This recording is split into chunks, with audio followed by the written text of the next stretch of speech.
Allie, I understand that you said at one point that the parents were as bad as the kids. What did you mean by that?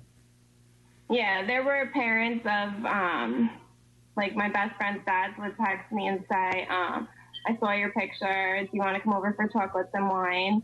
Oh, my God. Hang on a second. Isn't that a crime, Mark? Yes, absolutely. Absolutely. You can't start enticing minors to come over. Well, but doesn't that that's another layer to this whole thing, that kids then expose themselves to predators as a result of this? Absolutely. Absolutely, Doctor. Here is a major thing that most people don't know about. There are sites out there where you can put your photos into and then share them. And all of a sudden, you can have a sexual online predator come in, go into those files, and all of a sudden, if there's some nudity or sexually explicit photos, now it's in the predator's community, and now they're sharing it. That's unbelievable.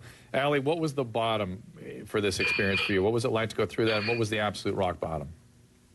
The worst part of it was probably right before I told my parents, just trying to keep it quiet because it's like the state of fear. Like I would sleep with my mom's cell phone and I would wake up at numerous times during the night to go and look at her email and her cell phones and my dad's cell phone to make sure that nobody had told them about the picture yet. And so that was like rock bottom for me because I was so scared of what they were going to think of me and how it was going to be. But then after they found out, it really kind of helped me heal because they helped me. That's nice. Did you have to get professional help to get through this? Yeah, we went to family therapy for 2 years. Good. Well, but Allie, I got to tell you, I mean, you seem like such a lovely young lady, and to hear this is kind of heartbreaking. Vanessa, out to you. One of the most striking things about this, and I'm dealing with young people myself all the time, this piece sort of stood out for me, and I'm going to give you some data, and I want you to respond to it. And Allie is an example of this. 51% of teen girls say pressure from a guy is the reason they send these text and messages. What the heck is going on with our young men and our young women? There is intense, and this was echoed by Allie's story and what Nina was saying earlier, there's intense social pressure. You know, as much as we've already had the talks of, oh, you know, he wants me to go farther. Now, you know, sending a sext or sending an image of yourself, there's a lot about reciprocal relationship. Do you love me enough? You know, are we close enough? Do you trust me? And so it's almost become a gauge in young relationships. And the problem is, you know, we feel the social pressure, but we don't necessarily look at the social repercussions. You know, I think that when Allie was sending the text, she said, I didn't even, you know, think about what would happen. I just did it because we don't realize all the social repercussions of, you know, the sexual predators, of having that photo out there, and how all your friends can really turn on you very quickly. Well, right, and that's back to what we were saying earlier. Cooper, you and I were talking about the fact that that part of their brain where they can predict consequences is shut down. It's actually closed for remodeling for about 10 years.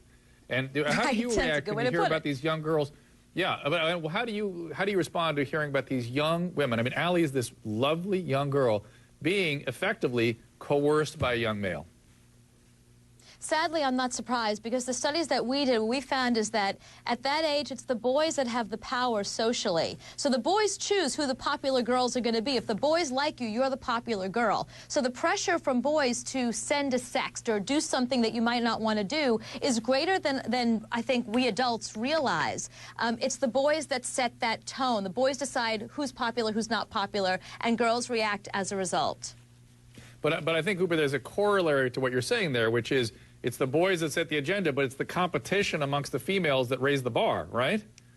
Exactly, right, and that's the rest of that sentence that you said so eloquently, of course. But that is the rest of it. It's the idea that the girls understand this competition, and I don't think that the boys are engaged in it as the girls are. The social aggression that happens amongst girls. You know, actually, there's a good deal of research that shows as boys get older, they become less physically aggressive, and as girls get older, they become more socially aggressive. And this is the new type of social aggression. If I send a text to somebody else's boyfriend, it's a way of saying, I'm prettier than you, I'm hotter than you, your boyfriend likes me. And it's out of social aggression that I'm doing it, not out of sexuality. That is a very, very interesting thing. And it just seems to me that behind that then is parenting, right? Isn't this ultimately, I mean, these are young adolescents we're talking about, so this is a parenting challenge. I go back out to both of you. Do you have a response? Do you have a recommendation for parents? And then Mark will come back to you.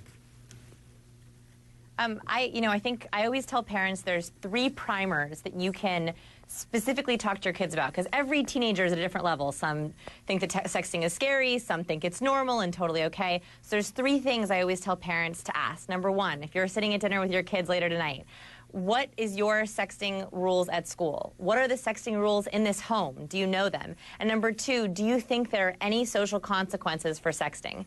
With those 3 questions, you'll be able to see, where does my child stand on this issue, and then be able to have the right conversation. Cooper, do you have a response?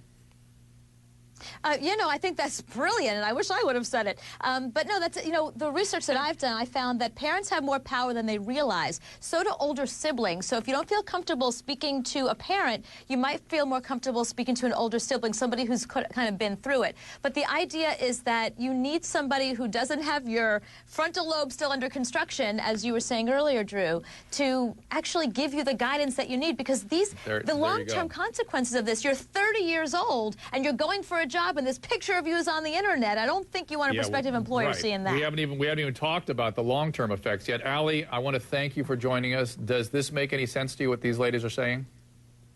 Yeah, I just don't think that you should always blame the parents, because I was brought up entirely perfectly, and I mean, I still made a mistake. I think teenagers... You know what, Allie? It's not about blaming the parents. It's about raising awareness. Mark, do you agree with me on this? We have 10 seconds. Absolutely. I think kids should think before they act. And again, a lot of parents don't think before they act, but if we put more responsibility on each other, I think we're going to be okay.